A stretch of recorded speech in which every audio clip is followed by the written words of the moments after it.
Hello student, मेरा नाम है मोहित और आप देख रहे हैं पीडब्ल्यू नर्सिंग वाला। तो आज हम पढ़ने वाले हैं रीनल सिस्टम के बारे में। तो लास्ट क्लास में हमने कुछ डिस्कस किया था, आगे उसके आगे आज पढ़ने वाले हैं। हम देखते हैं नेक्स्ट किडनी की कुछ वैल्यूज के बारे में पढ़ने वाले हैं। तो चलिए, आज के हमारे टॉपिक रहेंगे आज हम पढ़ेंगे, एक तो ब्लड वैल्यूज के बारे में पढ़ेंगे, ब्लड की वैल्यूज के बारे में पढ़ेंगे। और the second thing is blood values के बारे में पढ़ेंगे, और दूसरा हम पढ़ेंगे एक्यूट रीनल फेलियर के बारे में। ब्लड की वैल्यूज के बारे में और एक्यूट रीनल फेलियर, मतलब यहां से हम आज डिजीज शुरू करेंगे। ब्लड वैल्यूज और यूरिन वैल्यूज, यूरिन के अंदर कुछ इंपॉर्टेंट वैल्यूज के बारे में डिस्कस करेंगे। चलिए शुरू करते हैं।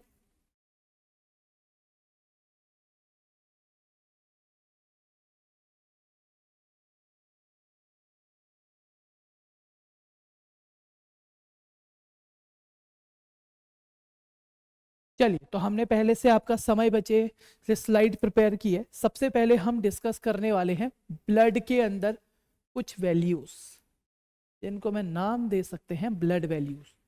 ब्लड के अंदर कुछ इलेक्ट्रोलाइट का नॉर्मल लेवल एग्जाम्स में बहुत बार पूछा जा रहा है। तो आपको इन स्लाइड्स को जो हम पढ़ने वाले हैं, इनको क्या करना है, अपने रूम पे लगा के बार बार रिवाइज करना है। इनमें से कुछ ना कुछ पूछा जा सकता है कि ब्लड के अंदर नॉर्मली इनका लेवल कितना रहता है। मतलब मैं इसको नॉर्मल वैल्यूज भी बोल सकता हूं। क्या बोल सकता हूं? नॉर्मल वैल्यूज भी मैं इनको बोल सकता हूं। चलिए, तो शुरू करते हैं फिर। सबसे पहले ब्लड का पीएच कितना होता है? तो ब्लड का पीएच लगभग 7.35 के आसपास होता है। ब्लड स्लाइटली एल्कलाइन है। अगर आप लिखना चाहो तो आप यहां पे लिख सकते हो, ब्लड होता है स्लाइट एल्केलाइन, भी रहता है। नेक्स्ट आता है सोडियम के बारे में। तो सोडियम रहता है 135 से 145 milliequivalent per litre. I repeat, sodium की वैल्यू रहती है 135 से 145 milliequivalent per litre blood के अंदर। नेक्स्ट वन, पोटेशियम की जो वैल्यू है ब्लड के अंदर, वो रहती है 3.5 मिली इक्विवेलेंट से 5 milliequivalent per litre. I repeat, potassium की वैल्यू 3.5 से 5 milliequivalent per litre. Next, magnesium की वैल्यू रहती है 1.2 से 2.1 milliequivalent per litre. Next, phosphate की वैल्यू रहती है 3.5 से 4.5 mg पर dl। मैं इसको लिख देता हूं दोबारा, ध्यान से देखें, mg पर dl। अगर कैल्शियम की बात की जाए तो ब्लड में नॉर्मली जो कैल्शियम का लेवल है वो रहता है 8.5 से लेके 10 mg पर dl तक। मतलब जब हम ब्लड वैल्यूज देख रहे हैं तो कैल्शियम का लेवल लगभग इतना ब्लड के अंदर होना ही चाहिए। नेक्स्ट, क्लोराइड की वैल्यू के बारे में बात करें तो 98 से लेके 110 तक नॉर्मल मिली इक्विवेलेंट पर लीटर के नॉर्मल ब्लड के अंदर रहता है। फिर अगर हम बात करें NH3 यानी कि अमोनिया, तो अमोनिया का लेवल 35 से 65 mg पर dl रहता है ब्लड में। नेक्स्ट, हम यूरिया की बात करें तो यूरिया लगभग 20 से 40 mg पर dl रहता है। आई रिपीट, 20 से 40 mg पर dl। नेक्स्ट, यूरिक एसिड की बात करें तो यूरिक एसिड ब्लड में रहता है 4.5 से 8 mg पर dl। ये नॉर्मल लेवल है। तो क्या सर यूरिक एसिड हार्मफुल है? हाँ, हार्मफुल तो है, पर इतना है तो नॉर्मल है, कोई डरने की बात नहीं। पर हाँ, अगर 8 से 9, 10, 11, 12, 15 जाता है तो इसका मतलब यूरिक एसिड बढ़ रहा है। नेक्स्ट, अगला आता है ब्लड यूरिया नाइट्रोजन। ये भी एक वेस्ट प्रोडक्ट है। नाइट्रोजिनस सब्सटेंस बॉडी के लिए हार्मफुल है, पर अगर वो 10 to 20 है तो इतना नॉर्मल माना जाता है बॉडी में। 10 to 20 mg पर dl है तो इतना नॉर्मल माना जाता है। नेक्स्ट आता है क्रेटिनिन। तो क्रेटिनिन भी एक वेस्ट प्रोडक्ट है। 0.1 से 1.3 mg पर dl तक क्रेटिनिन की वैल्यू रहती है। 0.1 से लेके 1.3 mg पर dl तक इसकी वैल्यू रहती है। नेक्स्ट आता है ब्लड की ऑस्मोलैरिटी कितनी होती है नॉर्मल। तो लेटेस्ट गाइडलाइन के अकॉर्डिंग ब्लड की जो ऑस्मोलैरिटी है वो है 275 to 295 milliosmole per litre. I repeat, milliosmole per litre इसकी यूनिट रहेगी। तो हमने ये कुछ ब्लड वैल्यूज के बारे में पढ़े जो इंपॉर्टेंट हैं और जो एग्जाम्स में आते हैं, पर साथ ही कुछ वैल्यूज ऐसी जो यूरिन के बारे में भी हमको पता होना चाहिए। तो यूरिन, ये वाली जो वैल्यूज हैं ये यूरिन की हैं, जबकि अभी तक जितनी भी हमने ये वैल्यूज देखी है ये ब्लड की हैं। तो यूरिन के बारे में अगर आपसे कोई पूछे तो यूरिन का पीएच लगभग 4.5 से लेके 8 तक इसका पीएच रहता है। सोडियम की बात करें तो 40 से लेके 220 मिली इक्विवेलेंट पर डे इतना सोडियम रहता है।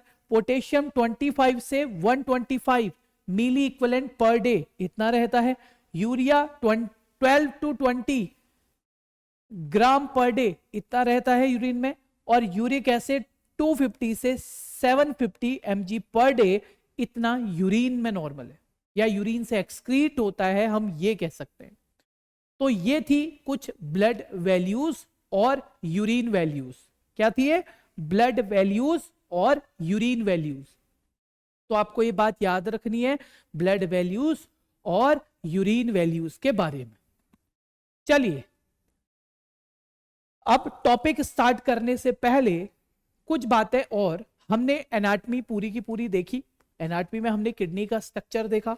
तो अगर आपसे कोई पूछ ले कि बताइए स्ट्रक्चरल एंड फंक्शनल यूनिट क्या है, स्ट्रक्चरल एंड फंक्शनल यूनिट क्या है किडनी का, स्ट्रक्चरल एंड फंक्शनल यूनिट क्या है किडनी का, तो आपको याद रखना है नेफ्रॉन। ये एमसीक्यू याद रखना है आपको। स्ट्रक्चरल एंड फंक्शनल यूनिट ये क्या है किडनी का, तो वो क्या होता है? नेफ्रॉन। ओके, फिर अगर दोबारा से आपको कोई ये क्वेश्चन पूछ ले कि टोटल नंबर कितने होते हैं नेफ्रॉन के, तो याद रखना है लगभग 1 मिलियन से लेके 1.3 मिलियन तक। 1.3 मिलियन तक। सर ये कितने होते हैं? 1.3 मिलियन कितने होते हैं? तो आपको याद रखना है 10 लाख से लेके 13 लाख तक इतने होते हैं नेफ्रॉन हमारी किडनी में। ओके, तो सबसे पहले हमने पढ़ा था कि यूरिनरी सिस्टम। हमने क्या पढ़ा था? Urinary system. ओके सर, तो यूरिनरी सिस्टम में हमने क्या देखा था? हमने पढ़ा था किडनी के बारे में। किडनी में बहुत सारे नेफ्रॉन होते हैं जो फिल्टर करते हैं। हमने उसकी ब्लड वैल्यूज के बारे में देख लिया था, किडनी का शेप, साइज सब पढ़ लिया था। ओके, फिर दूसरा इसके अंदर है यूरेटर। दूसरा क्या है? यूरेटर। तो यूरेटर की बात करें तो यूरेटर 2 होते हैं। यूरेटर कितने होते हैं? 2 होते हैं किडनी के अंदर। कोई स्पेसिफिक बात इनके अंदर नहीं है कि यहां से सवाल पूछे जा सकते हैं कि नहीं। तीसरी बात याद रखना है, एक होता है ब्लैडर। एक हमारे पास क्या हो रहता है? ब्लैडर रहता है। तो लगभग 1500 ml per day urine normal है। 1500 ml तक यूरिन पर डे पास करना नॉर्मल है। अगर आपसे वहीं पे कोई ब्लैडर कैपेसिटी पूछ ले, ब्लैडर की कैपेसिटी पूछ ले, तो ब्लैडर की कैपेसिटी एक बार में 800 से 1000 ml तक हो सकती है। 800 से 1000 ml तक हो सकती है। पर हाँ, 200 ml पे ही अर्ज आने लग जाती है। मतलब अगर 200 ml होगा तो उसी पे अर्ज आने लगेगी यूरिन पास करने की। तो ये कुछ हमने बात करी थी। इसके अलावा हम बात करते हैं यूरेथ्रा की। तो 4 सिस्टम थे किडनी के एनाटॉमी फिजियोलॉजी में, तो यही था कि 4 सिस्टम थे। तो यूरेथ्रा के बारे में क्या याद रखना है कि फीमेल की जो यूरेथ्रा है उसका साइज छोटा रहता है। फीमेल की यूरेथ्रा केवल 4 सेंटीमीटर की होती है, जबकि मेल यूरेथ्रा 15 से 20 सेंटीमीटर की हो सकती है। कौन सी यूरेथ्रा? मेल की यूरेथ्रा। तो फीमेल की यूरेथ्रा काफी छोटी है, इसीलिए फीमेल्स को रेस्पिरेटरी ट्रैक्ट इन्फेक्शन होने के चांस भी ज्यादा रहते हैं। Females are more prone for urinary tract infection. Females की यूरेथ्रा शॉर्ट रहती है, इसीलिए उनको यूटीआई इन्फेक्शन होने के चांस ज्यादा रहते हैं कंपेयर टू मेल। तो ये देखा हमने किडनी की एनाटमी के बारे में। तो एनाटमी के बारे में देख लिया, फिजियोलॉजी के बारे में वही देखना था कि ब्लड कैसे आ रहा है, किडनी में कैसे जा रहा है और फिल्टर कैसे हो रहा है। ओके, तो ये बातें हमें ध्यान रखनी है। एक और चीज एनाटमी खत्म करने से पहले एक और चीज बता देता हूं, वो है नेफ्रॉन का स्ट्रक्चर। वो क्या है? वो है नेफ्रॉन का स्ट्रक्चर। नेफ्रॉन का स्ट्रक्चर, तो सर नेफ्रॉन का स्ट्रक्चर कैसा है? नेफ्रॉन कुछ इस तरीके का एक स्ट्रक्चर है। नेफ्रॉन कुछ इस तरीके का एक स्ट्रक्चर है। तो इसके कुछ मेन पार्ट्स आपको पता होने चाहिए। जैसे ये जो कप दिख रहा है आपको, इसको बोलते हैं ग्लोमेरुलस, और इसके अंदर रहते हैं बाउमन कैप्सूल।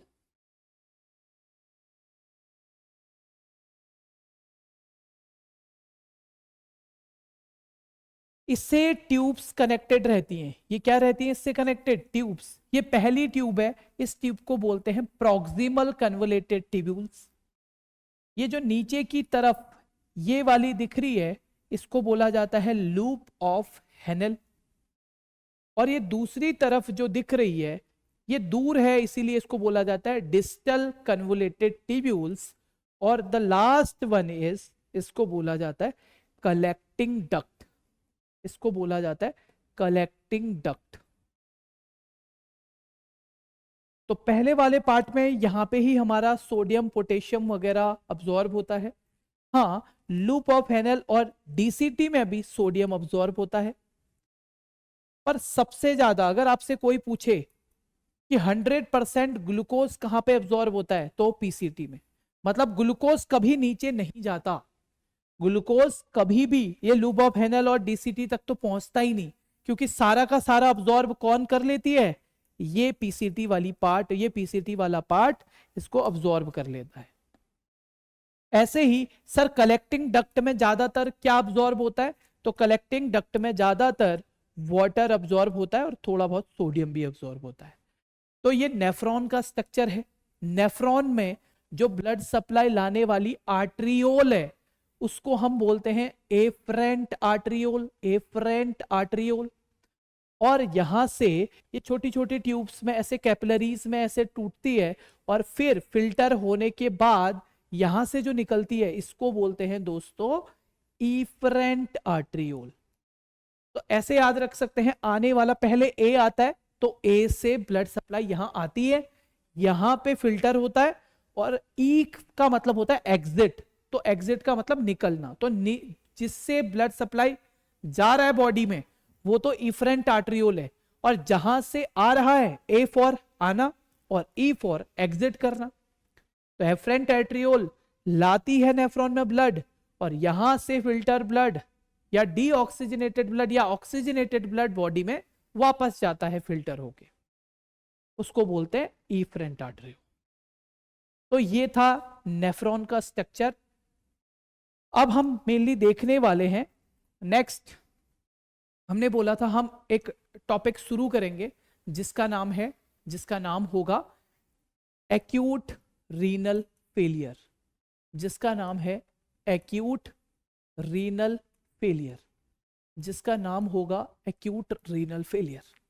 ओके, तो रीनल फेलियर का मतलब क्या मतलब है? रीनल फेलियर से क्या मतलब है? रीनल फेलियर से मतलब है कि रीनल, हमारी जो किडनी है, रीनल का मतलब किडनी, तो किडनी ने काम करना बंद कर दिया है। किडनी के जो भी फंक्शन हमने पढ़े थे पहले, किडनी के क्या क्या फंक्शन थे, एक बार रिवाइज करवा देता हूं यहीं पे। किडनी के फंक्शन थे जैसे ब्लड का पीएच मेंटेन करना, किडनी का फंक्शन था ब्लड का पीएच मेंटेन करना था। अच्छा, रेनिन बनाना, रेनिन हार्मोन बनाना। किडनी का फंक्शन था एरिथ्रोपोइटिन बनाना, ये भी एक हार्मोन है। किडनी का फंक्शन था बीपी को मेंटेन करना, बीपी को मेंटेन करना। अच्छा, किडनी का एक और फंक्शन था कि वेस्ट प्रोडक्ट को एक्सक्रीशन करवाना, एक्सक्रीशन मतलब वेस्ट प्रोडक्ट को बॉडी से बाहर निकालना। अच्छा, किडनी का फंक्शन था इलेक्ट्रोलाइट को बैलेंस करना, इलेक्ट्रोलाइट को क्या करना, बैलेंस करना। तो किडनी का एक और काम होता है आपकी बॉडी में विटामिन डी का एक्टिवेशन। किडनी का एक और काम है आपकी बॉडी में, वो क्या करती है, विटामिन डी को एक्टिवेट करती है। सर कैसे करती है वो हम पढ़ेंगे धीरे धीरे आगे। मतलब आपकी बॉडी में कोलेस्ट्रॉल रहता है, तो सूरज से या सनलाइट से जो भी वेव्स आती हैं, रेडिएशंस आता है, वो आपकी स्किन के अंदर जाके उस फैट को, उस लिपिड को एक्टिवेट कर देता है। अब फिर वो दोबारा से मतलब विटामिन डी एक्टिवेट होने के लिए किडनी के पास पहुंचता है और किडनी उसे एक्टिवेट करती है फाइनली। तो मैं ये बोल सकता हूं किडनी का एक काम है विटामिन डी को एक्टिवेट करना। विटामिन डी को क्या करना, एक्टिवेट करना। तो विटामिन डी को एक्टिवेट करने का काम भी इसका होता है। इतनी सी बात आपको याद रखनी है। अच्छा, एक और चीज, एक्यूट रीनल फेलियर को हम शुरू करने वाले हैं। तो सबसे पहले एक्यूट रीनल फेलियर की डेफिनेशन में मैं क्या लिख सकता हूं, failure of kidney function, failure of kidney functions. तो किडनी के फंक्शंस का फेल होना ही एक्यूट रीनल फेलियर कहलाता है।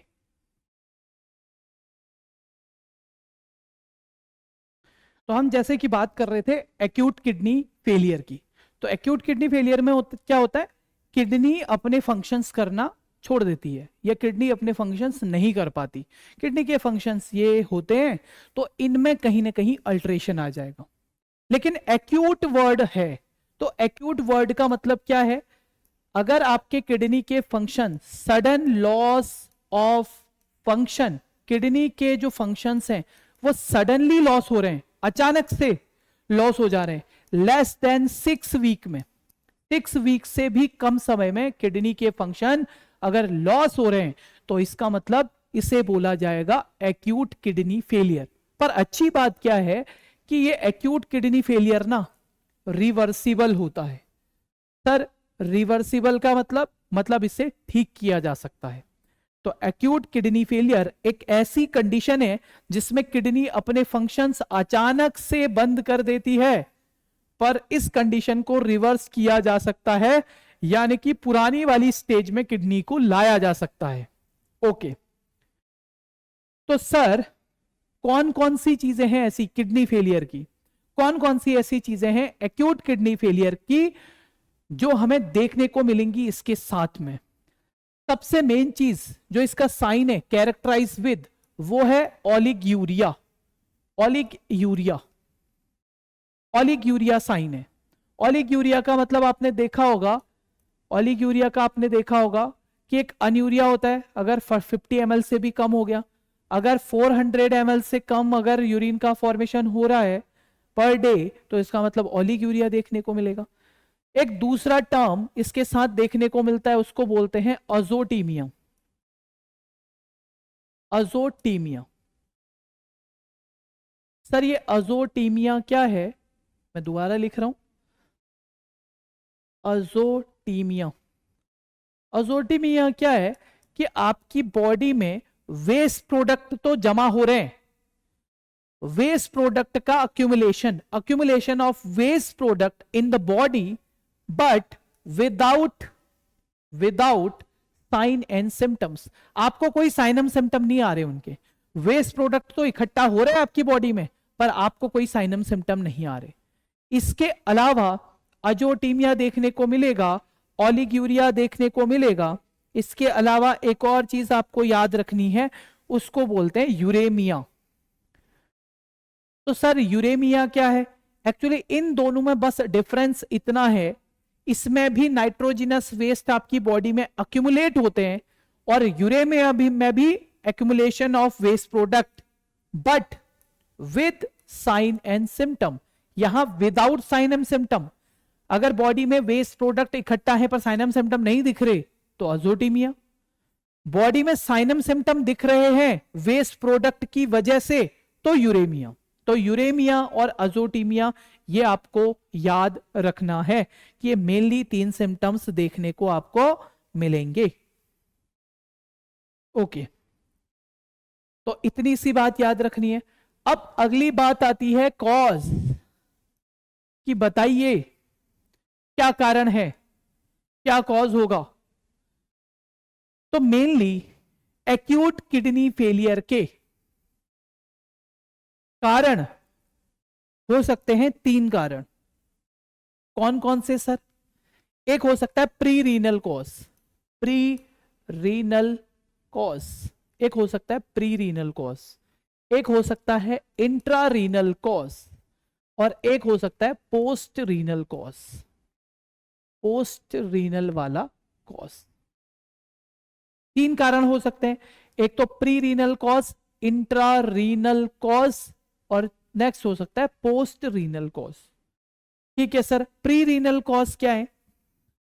सपोज ये एक किडनी है, ये मैंने एक किडनी बना दी। किडनी में ब्लड सप्लाई कहां से आती है? वो आती है हार्ट से। किडनी में ब्लड सप्लाई कहां से आती है? वो आती है हार्ट से। तो हार्ट से किडनी में ब्लड सप्लाई आ रही है सपोज। तो प्री रीनल का मतलब क्या है? किडनी में आने से पहले कोई गड़बड़ है, या तो हार्ट में कोई दिक्कत है, या इस ब्लड वेसल्स में कोई दिक्कत है, या तो हार्ट में दिक्कत है, या इस ब्लड वेसल्स में कोई दिक्कत है, या फिर जो ब्लड है, हार्ट से जो ब्लड बन रहा है, तीसरा है ब्लड। प्री रीनल कॉज का मतलब किडनी से पहले के स्ट्रक्चर में दिक्कत है। सर कौन कौन से? हो सकता है कि आपकी बॉडी में ब्लड ही कम हो, पहला कारण। हो सकता है कि आपको कोई ब्लड वेसल्स की दिक्कत हो, ब्लड वेसल्स की दिक्कत हो सकता है कि आपको हार्ट की दिक्कत हो, यानी कि हार्ट में प्रॉब्लम हो। तो अगर आपको किडनी से पहले वाले किसी भी स्ट्रक्चर में दिक्कत है, जिसकी वजह से अल्टीमेटली क्या होगा? डिक्रीज हो जाएगी ब्लड सप्लाई, डिक्रीज हो जाएगी ब्लड की सप्लाई। किसको? किडनी को। अगर किडनी को ब्लड सप्लाई कम होती है किडनी से पहले वाले स्ट्रक्चर की तरफ से, जैसे किडनी में ब्लड लेके आता है कौन? ये ब्लड वेसल्स, आर्टरी, ये आर्टरी ब्लड लेके आ रही है। तो हो सकता है आर्टरी में कोई दिक्कत हो, आर्टरी से ब्लड ही नहीं आ पा रहा किडनी में। तो जिस भी ऑर्गन में अगर ब्लड नहीं पहुंचेगा वो ऑर्गन तो वैसे ही डेड हो जाएगा। अच्छा, ब्लड वेसल्स तो ठीक थी लेकिन उसके अंदर ब्लड ही नहीं आ रहा, क्योंकि बॉडी में एनीमिया हो रखा है फीमेल को, सपोज कर लो, या रोड ट्रैफिक एक्सीडेंट हो गया, पूरा बॉडी से ब्लड ही निकल गया। तो हो सकता है कि ब्लड ही नहीं है बॉडी में, इसलिए किडनी तक नहीं आ रहा। और यह भी हो सकता है कि हार्ट पंप नहीं कर पा रहा अच्छे से ब्लड। तो कभी भी प्री रीनल कॉज का मतलब होता है किडनी से पहले कहीं दिक्कत है, इसलिए किडनी फेलियर हो रहा है। वो क्या कारण हो सकते हैं? हो सकता है ब्लड वेसल्स, हो सकता है हार्ट, हो सकता है ब्लड। ये 3 कारण हो सकते हैं किसके? प्री रीनल कॉज के। ओके, इंट्रा रीनल कॉज क्या है? इंट्रा रीनल कॉज का मतलब है, ये सपोज कोई किडनी है, उसका हार्ट भी बिल्कुल ठीक है, बिल्कुल ठीक है, उसका ब्लड भी बिल्कुल ठीक है, ब्लड भी प्रॉपर आ रहा है, और उसकी जो वेसल्स हैं, उसकी जो ब्लड वेसल्स हैं जो हार्ट तक ब्लड सप्लाई लाती थी, ये भी ठीक है, इनमें कोई दिक्कत नहीं है। लेकिन दिक्कत है किडनी में। अरे डायरेक्ट किडनी में क्या हो गया? इन्फेक्शन हो गया, किडनी में कोई इन्फेक्शन हो गया। जैसे सर, जैसे पाइलोनेफ्राइटिस, जैसे किडनी में कोई ट्यूमर हो गया, ट्यूमर, जैसे किडनी में कैंसर हो गया, या किडनी का कोई स्टोन हो गया। मतलब दिक्कत कहां है? किडनी के अंदर स्ट्रक्चर में है, इसीलिए हमने इसको क्या बोला? Intra renal cause. इसलिए हमने इसको बोला intra renal cause.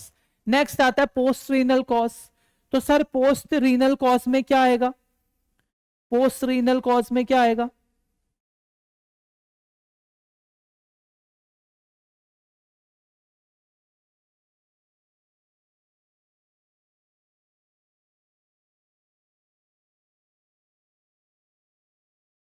Okay, post renal cause का मतलब ये है कि सपोज ये कोई किडनी है, यहां से किडनी तो उससे पहले का हार्ट भी ठीक है, ब्लड वेसल्स भी ठीक है, ब्लड भी ठीक है और किडनी भी बिल्कुल ठीक है, ना आगे दिक्कत है ना किडनी में कोई दिक्कत है। दिक्कत है किडनी के बाद, जैसे यूरेटर में कोई ट्यूमर हो गया, ट्यूमर जैसे ऐसे ही नीचे ब्लैडर में कोई ट्यूमर हो गया, जैसे ब्लैडर में ही कोई कैंसर हो गया, ब्लैडर में क्या हो गया, कैंसर हो गया। तो इसका मतलब अगर यूरेटर में कोई ट्यूमर है, यूरेटर में कोई ट्यूमर है या फिर ब्लैडर में कोई ट्यूमर है, ब्लैडर में कोई कैंसर है, नीचे यूरेथ्रा में कोई दिक्कत है, यूरेथ्रा में अगर यूरेथ्रा में कोई दिक्कत होती है तो उसकी वजह से अगर किडनी फेल होती है, अगर इन स्ट्रक्चर्स में भी कोई दिक्कत आती है ना, अगर किडनी से नीचे वाले कोई स्ट्रक्चर्स हैं, किडनी बिल्कुल ठीक थी लेकिन नीचे यहां पे बीपीएच हो गया। सर बीपीएच क्या होता है? बीपीएच सुना है आपने, बिनाइन प्रोस्टेट हाइपरप्लेसिया। अब अगर ये हो गया तो यहां यूरिन बाहर पास नहीं हो पाएगा, यूरिन यहां इकट्ठा होगा, फिर यहां इकट्ठा होगा और धीरे धीरे किडनी में इकट्ठा होने लगेगा और किडनी फेल हो जाएगी। तो अगर किडनी से नीचे वाले स्ट्रक्चर्स में कोई दिक्कत होती है तो उससे बोला जाता है पोस्ट रीनल कॉज, इसे बोलते हैं पोस्ट रीनल कॉज, इसे बोला जाता है पोस्ट रीनल कॉज। तो ये कारण हो गए कि आखिर वो जो एक्यूट रीनल फेलियर हो रहा है ना, वो क्यों हो रहा है।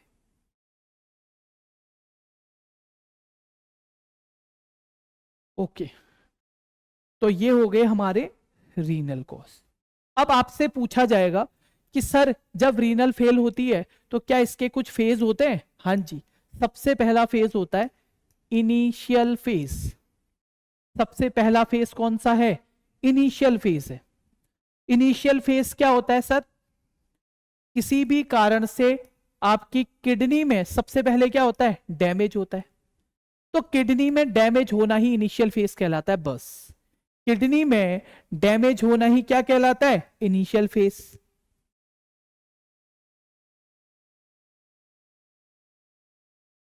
ओके, फिर दूसरा फेज आता है ओलिग्यूरिया। अब किडनी में डैमेज हो गया तो क्या शुरू हो जाएगा? ओलिग्यूरिया। तो पहले के जो 10 से लेके 14th डे होते हैं ना, वहां पे 400 ml से कम किडनी यूरिन ही बाहर कम निकालने लग जाएगी। ये साइन भी है और आप इनको फेज में भी पढ़ सकते हो। तो बॉडी में क्या होने लगेगा? बॉडी में फ्लूइड बढ़ने लगेगा। क्यों बढ़ने लगेगा? क्योंकि किडनी बाहर ही नहीं निकाल पा रही है यूरिन को। ठीक है, किडनी फेल हो चुकी है, इसीलिए तो यूरिन अंदर इकट्ठा हो रहा है, बहुत कम मात्रा में यूरिन बाहर जा रहा है, 400 ml, बस इतनी सी बात। तो कभी भी ओलिग्यूरिया वाली अगर फेज हो तो हम पर्सन को क्या करते हैं? फ्लूइड को रिस्ट्रिक्ट करते हैं, फ्लूइड को रिस्ट्रिक्ट करते हैं, क्योंकि ऑलरेडी उसकी बॉडी में बहुत सारा फ्लूइड इकट्ठा हो चुका है, ऑलरेडी उसकी बॉडी में बहुत सारा फ्लूइड इकट्ठा हो चुका है, इसलिए।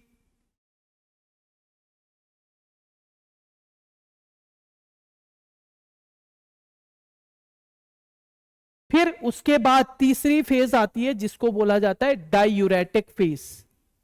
डायूरेटिक फेज का मतलब क्या है कि ओलिग्यूरिया फेज के बाद आती है, ये भी कम से कम 1 से 2 वीक के लिए आती है और इसमें आपकी बॉडी से बहुत ज्यादा मात्रा में लगभग 3000 ml पर डे इतना यूरिन अब बहने लग जाता है। बहुत ज्यादा मात्रा में आपकी बॉडी से क्या निकलने लग जाएगा? यूरिन पास होने लगेगा। तो जब भी ऐसी फेज हो तब यहां पे हमारे लिए प्रायोरिटी क्या रहेगी? हम प्रोवाइड करेंगे फ्लूइड। हम क्या प्रोवाइड करेंगे? फ्लूइड प्रोवाइड करेंगे, सही बात है। तो फ्लूइड प्रोवाइड करेंगे हम डायूरेटिक फेज में, फ्लूइड प्रोवाइड करेंगे हम डायूरेटिक फेज के अंदर। लास्ट फेज आती है रिकवरी फेज। हम पढ़ रहे हैं एक्यूट रीनल फेलियर, और एक्यूट रीनल फेलियर में सबसे पहले डैमेज हुआ, फिर उसके बाद ओलिग्यूरिया, फिर उसके बाद डाईयूरिया।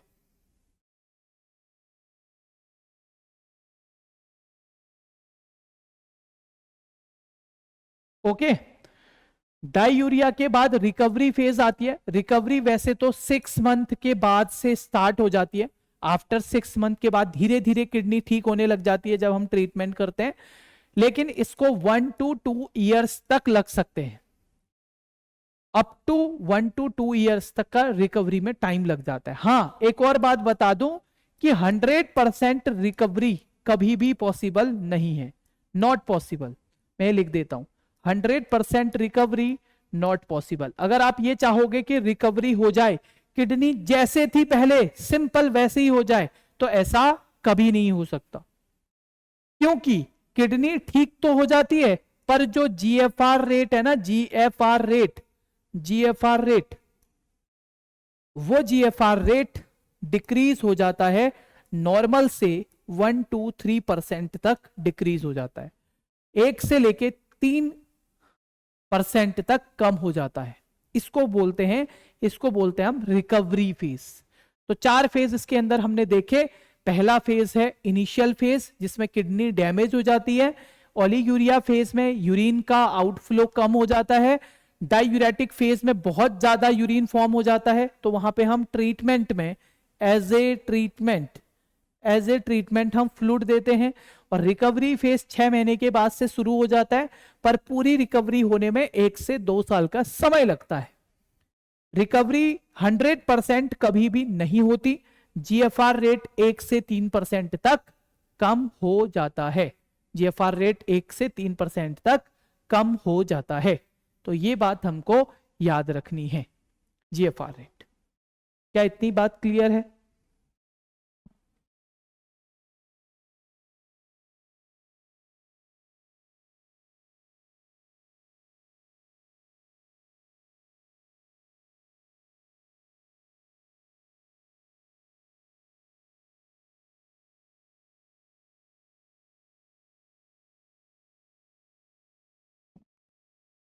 तो ये फेज थी।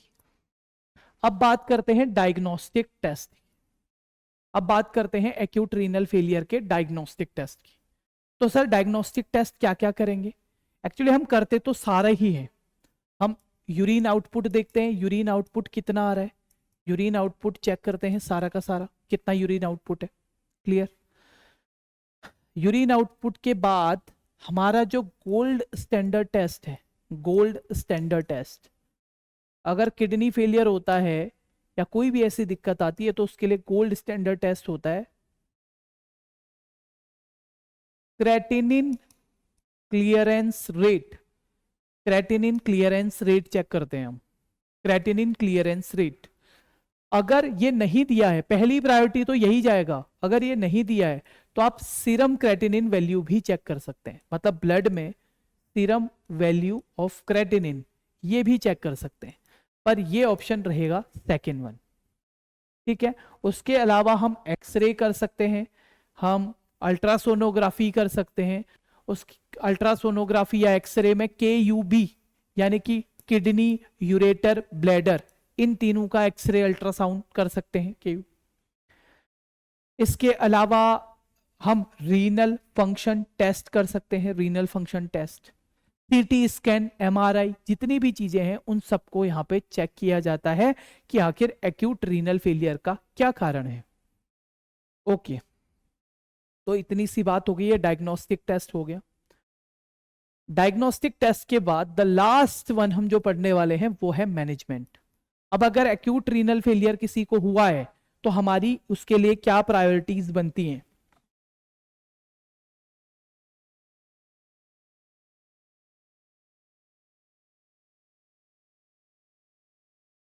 ओके, तो आपको ध्यान रखना है जब भी एक्यूट किडनी फेलियर हो तो आप फेस के अकॉर्डिंग ट्रीटमेंट करोगे ना। अगर ओलिग्यूरिया फेस चल रही है तो हमारा काम है कि हाँ भाई फ्लूइड डाइट को रिस्ट्रिक्ट करना, फ्लूइड को क्या रखना, रिस्ट्रिक्ट रखना। अगर डायूरेटिक फेज चल रही है तो डायूरेटिक फेज में आपको फ्लूइड थेरेपी देनी पड़ेगी, फ्लूइड थेरेपी देनी पड़ेगी। आपको इलेक्ट्रोलाइट जो इम्बैलेंस हो रहे हैं इलेक्ट्रोलाइट देखने पड़ेंगे, और इलेक्ट्रोलाइट में पहली प्रायोरिटी सोडियम को देना है, सॉरी पोटेशियम को। तो पोटेशियम को पहली प्रायोरिटी देना है क्योंकि हार्ट के कंडक्शन सिस्टम में इंपॉर्टेंट रोल प्ले करता है। डिसअरेथमिया हो जाता है इसकी वजह से, कम या ज्यादा होने की वजह से सीधे ये हार्ट पे अटैक करता है।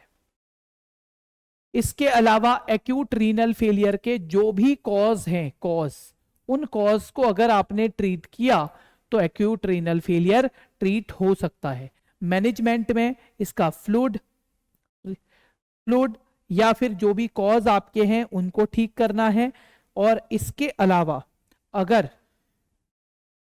कॉज को ठीक कर दिया, इलेक्ट्रोलाइट ठीक कर दिए, फ्लूइड ठीक कर दिया, अगर जरूरत पड़ी तो एक्यूट रीनल फेलियर में भी हम डायलिसिस कर सकते हैं। ये फाइनल मैनेजमेंट होगा, dialysis is the final management. ठीक है, तो ये बात हमको याद रखनी है एक्यूट रीनल फेलियर के अंदर। तो आज की क्लास से यहीं तक। तो ये हमारा टॉपिक एक्यूट रीनल फेलियर था। Thank you.